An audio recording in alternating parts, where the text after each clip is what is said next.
ഒരു വിഷയം മാത്രം ഇനി എനിക്ക് സംശയമുണ്ട്. ചോദിച്ചോളൂ. അഥവാ റസൂലുള്ളാഹി സ്വല്ലല്ലാഹു അലൈഹി വസല്ലമ തങ്ങൾ പഠിപ്പിച്ചു തരാത്ത ഒരു കാര്യം നിങ്ങളിവിടെ ചെയ്യുന്നുണ്ട്. എന്താണോ? അതായത് ഈ മാലയും മൗലൂദും ഓതുക എന്നുള്ള പ്രവർത്തനം റസൂലുള്ളാഹി നമ്മ പഠിപ്പിച്ചിട്ടേ ഇല്ല. ബുഖാരിയിൽ തന്നെ ഉള്ളൂ. റസൂലുള്ളാഹി സ്വല്ലല്ലാഹു അലൈഹി വസല്ലമ തങ്ങൾ മാല പഠിപ്പിച്ചതായി കാണിച്ചു തരണം. മാത്രമല്ല എനിക്ക് പറയാനുള്ളത്, ഈ നിങ്ങളുടെ മുനമ്പത്ത് ബീവിയുടെ ഒക്കെ മാല എടുത്ത് പരിശോധിച്ചു നോക്കുമ്പോ കാണാൻ കഴിയുന്നത് നാടെന്തെന്നറിയില്ല, ഊരെന്തെന്നറിയില്ല, മശഹൂർ ഒട്ടും കുറവില്ല എന്ന് പറഞ്ഞാൽ ഒരു വിവരമില്ലാത്ത എന്ന് പറഞ്ഞാൽ ആ പെണ്ണിനെ കുറിച്ച് ആരാന്ന് അറിയില്ല, ഇങ്ങോട്ട് അതിനെ കുറിച്ച് ബീവിയാക്കിയാണ്. മാത്രമല്ല ഈ മുഹിദിമാല ഐഡിയങ്ങൾ ചിന്തിച്ചു നോക്കിയാണ്. മൊയ്തിമാല എടുത്ത് പാട്ട് നോക്കി, അപരിഷൊണ്ണാബൈത്തിന് ഇങ്ങനെ തുടങ്ങിയിട്ട് ഒരുപാട് തബൈ കവിതകൾ, ആര് സ്വണ്ണപ്പ, ഇങ്ങനത്തെ ഒരുപാട് വിഷയങ്ങൾ മാലയിലും മൗലൂദിലും കിടക്കുന്നുണ്ട്. മാത്രമല്ല അതിലെനിക്ക് പ്രധാനമായിട്ട് ചോദിക്കാനുള്ള ചോദ്യം, മൊഴിയൊന്നും കളയാതെ ചെന്നോർക്ക് മണിമാടൻ സ്വർഗത്തിൽ നായൻ കൊടുക്കുമേ എന്ന് നിങ്ങളുടെ മുഹീദ്ദീൻ മാലയിൽ ഇല്ലെന്ന് പറയാൻ നിങ്ങൾ തയ്യാറുണ്ടോ? ഇല്ല, ഉണ്ട്.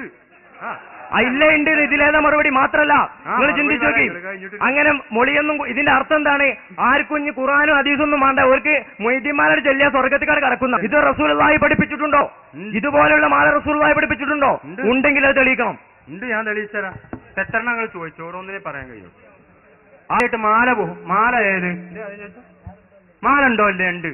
സഹീഹുൽ ബുഖാരി മാല എന്ന് പറഞ്ഞാൽ എന്താന്ന് ആദ്യം മനസ്സിലാക്കണം അല്ലെ? മുഹ്യദ്ദീൻ മാല ബിസ്മി കൊണ്ടും ഹംദ് കൊണ്ടും തുടങ്ങി. പിന്നെ ഒരു മഹാന്റെ കുറെ മദ്ഹുകൾ പറഞ്ഞു.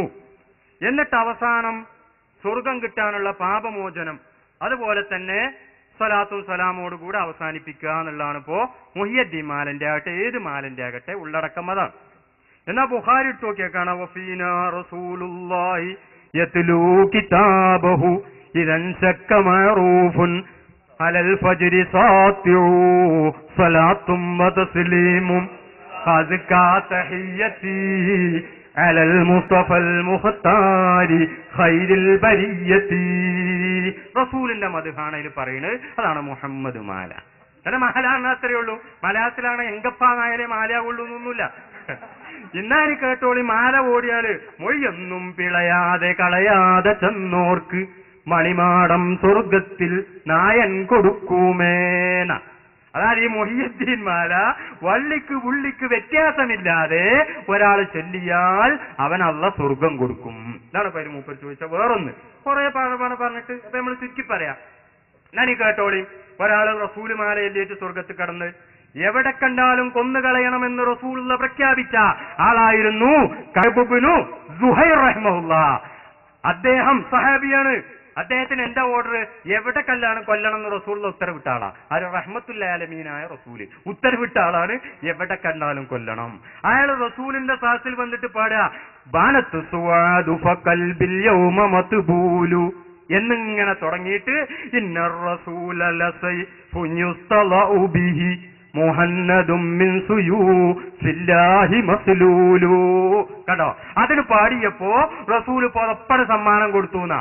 അപ്പൊ എവിടെ കണ്ടാലും കൊന്നുകളയണമെന്ന് റസൂല് പ്രഖ്യാപിച്ച കഅബ് ഇബ്നു സുഹൈറിന് വിശ്വാസിയാകാനും അത് മുഖേന ഏറ്റവും അല്ലാഹു തൃപ്തിപ്പെട്ടവരെന്ന സഹാബിയാകാനും അത് മുഖേന ആ റസൂലിന്റെ പുറപ്പ് കിട്ടാനും അത് മുഖേന സ്വർഗത്തിൽ കടക്കാനുള്ള മുഹമ്മദ് നബി സല്ലല്ലാഹു അലൈഹി വസല്ലമ തങ്ങളെ ഉൾക്കൊള്ളുന്ന ആ പാട്ട്, ആ മാല പ്രചോദകമായെങ്കിൽ അള്ളാഹു ഇഷ്ടപ്പെട്ട വ്യക്തിയാണെന്ന് നിങ്ങൾ വരെ സമ്മതിക്കുന്ന ഔഫുൽ ആലം മുഹ്യിദ്ദീൻ അബ്ദുൽ ഖാദിർ ജീലാനിയാകട്ടെ, ശൈഖ് റിഫായി ആകട്ടെ, വേറെ ഏതോ ആളാകട്ടെ, അദ്ദേഹത്തിന്റെ ബിസ്മി കൊണ്ട് തുടങ്ങി, ഹംദ് കൊണ്ട് തുടങ്ങി, സ്വലാത്ത് കൊണ്ട് അവസാനിക്കുന്ന ഈ മാല പാടിയാൽ അതിൽ പറഞ്ഞ ഓരോന്നും സ്വർഗം കിട്ടാൻ ഉപയുക്തമായ കാര്യമാണ്.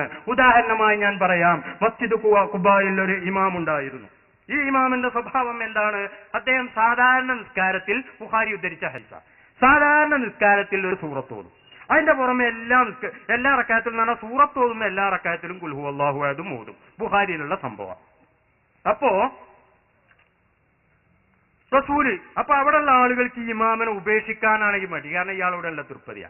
അതേ സമയത്ത് 2 സൂറത്ത് റക്അത്തിൽ ഓതുക എന്നുള്ളത് അവർക്ക് അത്ര ഇഷ്ടമല്ല. കാരണം റസൂൽ അവിടെ വന്നപ്പോ പ്രശ്നം പറഞ്ഞു. അപ്പൊ റസൂലുള്ള വിശദീകരിച്ച്, അല്ല മോനെ എന്താണ് ഒരു സൂറത്ത് ഓതിയപ്പോ എന്തിനാ അങ്ങനെ ചെയ്യുന്നത് എന്ന് ചോദിച്ചപ്പോ ഇന്നി ഉഹിബ്ബുഹാ എന്ന് പറഞ്ഞു. എനിക്ക് ആ സൂറത്തിനോട് വലിയ ഇഷ്ടമാണ്. അപ്പൊ റസൂലുള്ള പറഞ്ഞത് എന്താ? ഓടാ അവിടുന്ന് എന്റെ ഇഷ്ടം, ഞാനൊരു സൂറത്ത് ഓതുന്നല്ലേ പഠിപ്പിച്ച. റസൂലുള്ള പറഞ്ഞു ഇല്ല. എന്താ പറഞ്ഞത്? ഹുബ്ബുകയ്യാഹാ അദ്ഖലക്കൽ ജന്ന. റസൂലുള്ള ഒരു സൂറത്ത് ഓതാനാ പഠിപ്പിച്ചത്. ദിവസം കുൽ ഹുവല്ലാഹു അഹദും കൂടി അതിൽ കൂട്ടുക എന്നുള്ള മൂപ്പര് ചെയ്തതാണ്. പക്ഷേ കുൽ ഹുവല്ലാഹു അഹദ് എന്ന വിശുദ്ധ ഖുർആനിലെ ഒറ്റ സൂറത്താണ്. അതിനെ പ്രിയം വെച്ചത് കൊണ്ട് സ്വർഗത്തിൽ കടത്തും എന്നല്ല പറഞ്ഞ, അദ്ഖലക, നിന്നെ അത് സ്വർഗത്തിൽ കടത്തിയിരിക്കുന്നു എന്നാ റസൂലുള്ള പറഞ്ഞത്. അപ്പോ ഖുർആനിനോടുള്ള ഇഷ്ടം അത് സ്വർഗത്തിൽ കടക്കാനുള്ള മാർഗമാണ്. അപ്പൊ ഈ വലിയ അള്ളാഹുവിന്റെ വലിയനോടുള്ള ഇഷ്ടം അഫ്ളലു യാ റസൂലല്ലാഹ്, അമലുകളിൽ വെച്ച് ഏറ്റവും പ്രിയപ്പെട്ട അമൽ ഏതാണ് നബിയെ? റസൂലുള്ള പലപ്പോഴും പല മറുപടിയും പറഞ്ഞ കൂട്ടത്തിൽ അൽ ഹുബ്ബു ഫില്ലാ വൽ ബുഗ്ളു ഫില്ലാ എന്നാ പറഞ്ഞത്. അള്ളാഹു സ്നേഹിച്ചവരെ സ്നേഹിക്കുക, അള്ളാഹു ദേഷ്യപ്പെട്ടവരെ ദേഷ്യപ്പെടുക. അപ്പൊ അള്ളാഹു സ്നേഹിച്ച മുഹിയുദ്ദീൻ ശൈഖിനെ സ്നേഹിക്കാത്ത ഒരാൾക്ക് മാലയ്യാൻ കഴിയൂലല്ലോ. അപ്പൊ മുഹിയുദ്ദീൻ ശൈഖിനെ സ്നേഹിക്കുക എന്നുള്ള ഒരു സൽക്രമമാണ്. അദ്ദേഹത്തിന്റെ മദ്ഹ് പറയാന്നുള്ളത് മറ്റൊരു സൽക്രമമാണ്. അതുപോലെ തന്നെ ബിസ്മി ചൊല്ലുക എന്നുള്ളത് മറ്റൊരു സൽക്രമമാണ്. സ്വലാത്ത് ചൊല്ലുക എന്നുള്ളത് മറ്റൊരു സൽക്രമമാണ്. ഇതിൽ നിന്നുള്ള ഓരോന്നും ഒറ്റക്ക് ചെയ്താൽ തന്നെ സ്വർഗം കിട്ടാൻ പര്യാപ്തമായ ഓരോ കാര്യങ്ങളാ. അപ്പൊ പിന്നെ ഇത് മുഴുവനും കിട്ടുന്നവന് സ്വർഗം കിട്ടുന്നെന്നാല് അത് നമ്മൾ മുടക്കാൻ നടക്കണം എന്തിനാ? നിങ്ങൾക്ക് ഓർമ്മല്ലേ, ഒരു വേശ്യയായ പെണ്ണിന് ദാഹിച്ച ഒരു നായക്ക് വെള്ളം കൊടുത്തതിന്റെ പേരിൽ മാത്രം സ്വർഗം കൊടുത്ത റഹ്മാനായ അള്ളാഹു 99 ആളുകളെ അകാരണമായി വധിച്ച് 100ാമത്തെ ആളോട് തൗബണ്ടോ ചോദിച്ചില്ല എന്ന് പറഞ്ഞപ്പോ അയാളെയും വധിച്ച് ഇനി 101ാമത്തെ ആളത്തേക്ക് പോകുന്ന വഴിയിൽ മരണപ്പെട്ട വ്യക്തിക്ക് സ്വർഗം കൊടുത്ത അള്ളാഹു ഈ മാല ചൊല്ലിയതിന്റെ പേരിൽ ഈ വ്യക്തിക്ക് സ്വർഗം കൊടുക്കും. വേറൊന്നും ചെയ്തിട്ടില്ല, മാല മാത്രമേ ചൊല്ലിയിട്ടുള്ളൂ കൂട്ടിക്കോളി. അതിന്റെ പേരിൽ ഈ വ്യക്തിക്ക് സ്വർഗം കൊടുക്കുകയാണെങ്കിൽ അത് വേണ്ടെന്ന് പറയാൻ എനിക്കോ നിങ്ങൾക്കോ ചൊല്ലിയവനോ അവകാശമുണ്ടോ? പിന്നെ എന്തിനാ നിങ്ങൾ അതിനെ എതിർക്കുന്നത്?